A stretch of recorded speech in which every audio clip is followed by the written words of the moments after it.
The topic of this presentation is drug resistance. So, what is drug resistance? It is the ability of reduction in the effectiveness of a drug in curing a disease. किसी drug की ability की वो जो disease है उसे cure करने के लिए वो असमर्थ है, उसे नहीं कर पा रहा है, उसे बोलते हैं drug resistance.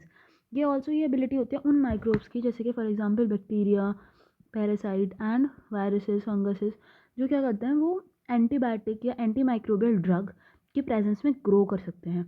And it is also a relative and complete lack of effect of antibiotic against a previously susceptible microbe. So जब ड्रग जो होता है वो इंटेंडेड नहीं कर पाता किल, या फिर इनहिबिट जो उसका वर्क है वो नहीं कर पाता, तो उस टर्म को हम बोलते हैं डोसेज फेलियर. कि वो अमाउंट ऑफ ड्रग जितनी हमने दी और वो काम नहीं कर रही, तो उसको हम बोलेंगे डोसेज फेलियर या फिर ड्रग टॉलरेंस. एंटीबायोटिक रेजिस्टेंस की अगर हम बात करें तो एंटीबायोटिक क्या होती है? Against bacteria. सो जब बैक्टीरिया की एबिलिटी क्या होती है, वो रेजिस्ट करता है इफेक्ट ऑफ एंटीबायोटिक्स. वो बैक्टीरिया क्या होता है, in the presence of that antibiotic वो किल भी नहीं हो रहा और वो उसकी ग्रोथ पे भी कोई असर नहीं हो रहा है, ना इनहिबिट हो रहा है. तो that is called antibiotic resistance. Now resistance bacteria survive exposure to the antibiotics and continue to multiply. तो जो रेजिस्टेंट बैक्टीरिया होते हैं, जो इस प्रोसेस के थ्रू आगे बढ़ चुके हैं, वो बैक्टीरिया क्या करते हैं, वो कंटिन्यू करते हैं, उसके एक्सपोजर में सर्वाइव भी करते हैं और वो मल्टीप्लाई भी करते हैं एंड स्प्रेड भी होते हैं. तो उन पर कोई असर नहीं पड़ता एंटीबायोटिक्स का. नाउ अगर इसके मैकेनिज्म की बात करें, before talking about its mechanism, let's talk about its type. So जो इसके टाइप्स होते हैं वो हमारे दो टाइप्स के होते हैं, intrinsic and second one is आपका एक्वायर्ड. इंट्रिंसिक क्या होता है? ये हमारा नेचुरल कॉज होता है कि नेचुरली अगर हमारी कोई भी जो आपकी क्या है, नेचुरली हमारी उसके अंदर रेजिस्टेंस आ रही है. एक्वायर्ड ये over a period of time develop हो रही है, ओवर. सो अगर हम एक प्रॉपर अमाउंट ऑफ डोसेज दिए जा रहे हैं तो उसके थ्रू जो हो रही है उसे हम बोलेंगे एक्वायर्ड. नाउ अगर हम इंट्रिंसिक की बात करें तो इंट्रिंसिक में हमारे आते हैं, इसके एग्जाम्पल की अगर हम बात करें तो इसका फर्स्ट एग्जाम्पल है एमिनोग्लाइकोसाइड्स. एमिनोग्लाइकोसाइड्स क्या होती हैं? वो in the presence of O2 work करती हैं, कि अगर आपकी जो O2 है वो प्रेजेंट है तो वो वर्क करेंगी. तो ये अब क्या होगा, किस में काम नहीं करेंगी? एनारोबिक में. एनारोबिक बैक्टीरिया क्या होंगे? वो इसके रेजिस्टेंस होंगे ऑटोमेटिकली. Second, vancomycin. वेनकोमाइसिन क्या होती है? इसका जो साइज होता है वो बिगर साइज होता है. देयरफॉर जो हमारे ग्राम नेगेटिव बैक्टीरिया हैं वो इसे एक्सेप्ट ही नहीं कर पाते. तो this is also intrinsic character. Next is mycoplasma. अब माइकोप्लाज्मा क्या होता है? माइकोप्लाज्मा हमें पता है कि माइकोप्लाज्मा के अंदर एब्सेंस होता है सेल वॉल का. देयरफॉर उसके अंदर सेल वॉल नहीं होती, तो हमारी जो सेल वॉल सिंथेसिस इनहिबिट करने वाली जो एंटीबायोटिक्स होते हैं वो इसके ऊपर वर्क नहीं करती. नेक्स्ट अगर हम बात करें एक्वायर्ड की, तो एक्वायर्ड में हमारे आते हैं over a period of time develop होती है. इसमें क्या होता है? जैसे कि स्ट्रोफाइलोकोकस है, स्टेफाइलोकोकस एंड ई कोलाई जैसे बैक्टीरिया हैं, या फिर आपका ट्यूबरक्लोसिस, बेसिलाई जो है, ये क्या करते हैं, ये एकदम फ्रीक्वेंट अमाउंट में, जितने भी एक शॉर्ट पीरियड ऑफ टाइम में ये क्या करते हैं, रेजिस्टेंस डेवलप कर लेते हैं. इनके एक प्रॉपर, जैसे कि इसमें एग्जांपल ले लो आप, जैसे कि फॉर एग्जांपल ड्रग यूजर्स होते हैं. तो ड्रग यूजर्स क्या करते हैं? शुरू में वो मान लो 1 ml ड्रग ले रहे हैं, 1 ml ड्रग ले रहे हैं, 1 ml ड्रग ले रहे हैं, तो क्या होगा, उस ड्रग का उनके ऊपर इफेक्ट होना बंद हो जाएगा, फिर वो अपनी डोसेज बढ़ा देते हैं, तो देयरफॉर वो रेजिस्टेंट हो जाते हैं. तो सिमिलरली ये बैक्टीरिया भी ऐसे ही होते हैं. Now let's talk about its mechanism. इसमें क्या होता है, या तो कुछ ऐसे एंजाइम का प्रोडक्शन होता है जो या तो डिस्ट्रॉय करते हैं एंटीबायोटिक्स को. For example this is antibiotic, इसका डिस्ट्रक्शन हो गया. या फिर इस एंटीबायोटिक को मॉडिफाई कर देते हैं, तो क्या होता है, इनएक्टिव हो जाती है वो drug. Next, synthesis of altered target sites. जो टारगेट साइट्स होते हैं उनके ऑल्टर कर देंगे. जो आपकी एंटीबायोटिक है वो एक प्रॉपर टारगेट साइट पे जाके ही तो अटैच होगी, तो जब ये टारगेट साइट ही ऑल्टर्ड होगी तो वो वर्क नहीं कर पाएगी. ड्रग एक्यूमुलेशन कम कर देना, यानी कि जो आपका ड्रग है वो एंटर ही ना करे अगर.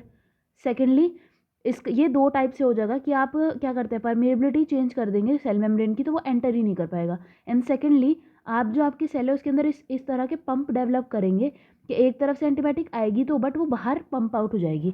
एंड इस मैकेनिज्म को हम मल्टी ड्रग रेजिस्टेंट पंप या फिर ईफ्लक्स पंप भी कहते हैं. Next is altered metabolic pathway, so that the reaction, उनकी जो मेटाबॉलिक पाथवे है उनको ही ऑल्टर कर देंगे, जिससे कि क्या होगा, उनकी रिएक्शन ही नहीं पाएगी, तो वो इनहिबिट ऑटोमेटिकली हो जाएंगे, उनको वर्क ही प्रॉपरली नहीं हो पाएगा. And developing N altered enzyme develop कर देंगे सो दैट वो अपने अप्रोप्रिएटली इफेक्टिवली फंक्शन नहीं कर पाएगी। इसके अंदर एक टर्म आता है multi drug resistant system. Multi drug resistant क्या होता है? एक मल्टी यानी कि बहुत सारे एंड ड्रग यानी कि ड्रग। तो बहुत सारे ड्रग के अगेंस्ट जब रेजिस्टेंट डेवलप कर लेते हैं कुछ ऑर्गेनिज्म तो उन्हें हम कहते हैं मल्टी ड्रग रेजिस्टेंस। एंड इसमें जो ऑर्गेनिज्म जो डेवलप करते हैं उनको हम कहते हैं multi drug resistant organism. For example bacteria mostly इसमें ये करते हैं कि बहुत सारी एंटीबायोटिक्स का कॉम्बिनेशन देते हैं और वो उन सबके अगेंस्ट ही आपका रेजिस्टेंट डेवलप कर लेते हैं। Next this is the mechanism. First here is the efflux pump. इसमें क्या होगा? जितनी भी आपकी यहाँ से एंटीबायोटिक एंटर होगी कहीं से भी, वो एंटीबायोटिक क्या होगी वहाँ के थ्रू आउटसाइड फेंक दी जाएगी। This here this shows minimal Uptake. Minimal Uptake यानी कि जो आपका क्या होगा, हम ज़्यादा अमाउंट ऑफ एंटीबायोटिक अंदर जाएगी ही नहीं, परमिएबिलिटी चेंज हो जाएगी यहाँ पे। This is mRNA and this is DNA। Here it shows कि जो हमारा DNA जो हमारा टारगेट है साइट का, वो टारगेट एंटीबायोटिक टारगेट ऑल्टर्ड हो जाएगा। टारगेट ऑल्टर हो जाएगा तो हमारे जो एंटीबायोटिक है वो वर्क नहीं कर पाएगी। Here it is alternative enzymes. जो उसके लिए प्रॉपर एंजाइम चाहिए वो बनेंगे नहीं, ऑल्टरनेटिव एंजाइम्स होंगे, so that will not be property is not work here.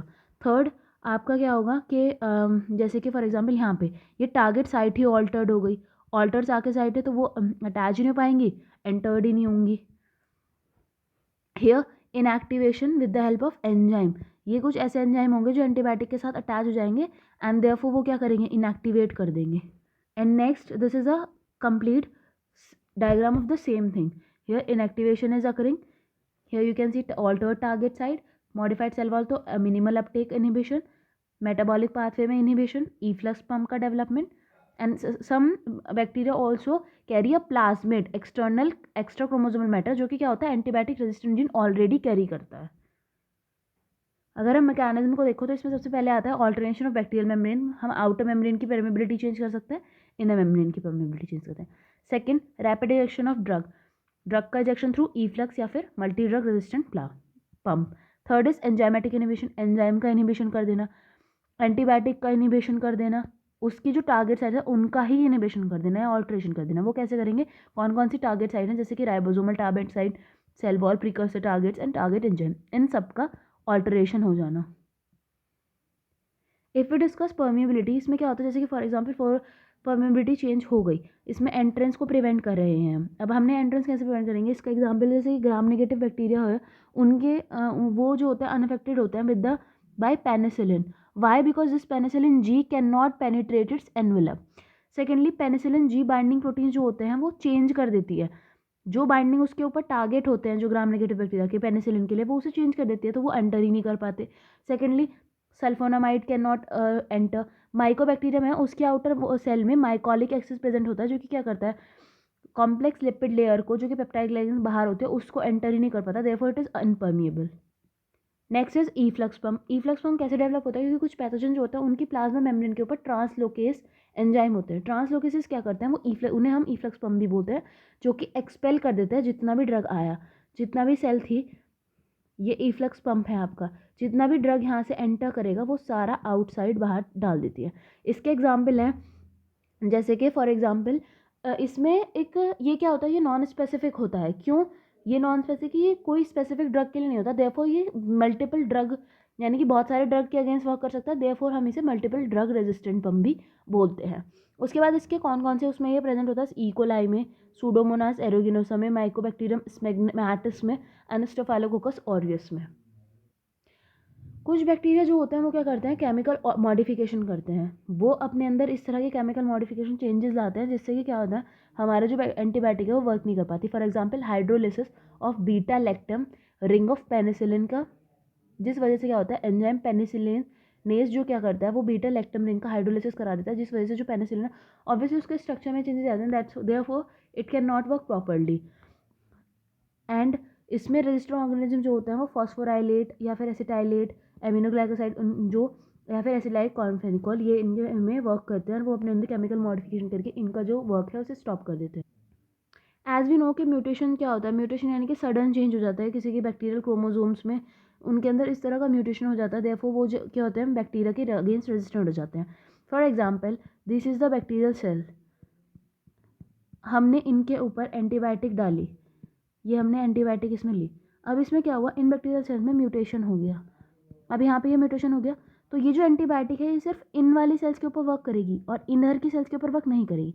Now later on क्या होगा, as we have already study कि सर्वाइवल किसका होता है, survival of the fittest, fit का सर्वाइवल होता है, तो आगे सिर्फ कौन सी म्यूटेंट सेल डेवलप होंगी, अब म्यूटेंट सेल ग्रो करेंगी। अब अगर हम ये एंटीबायोटिक इसमें डालते हैं तो इनके ऊपर इसका कोई असर नहीं होगा, so they are resistant, why, because of mutation resistant.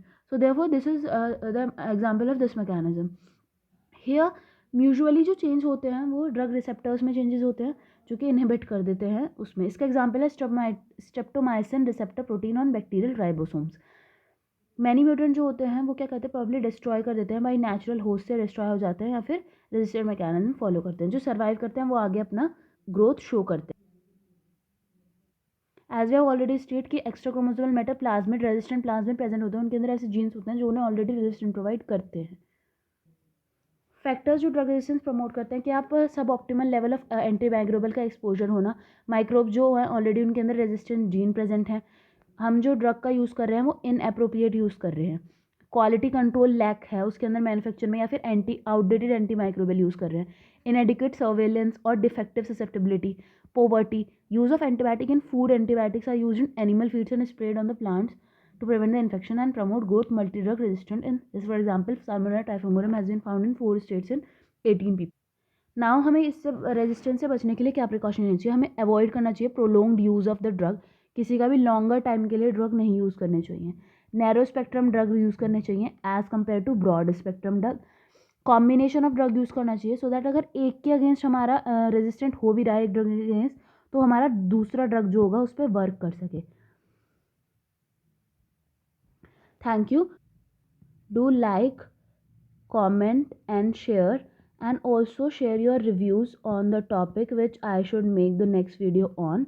Do comment that topic, and do also subscribe so that you will be notified when I'll upload the next video. Thank you.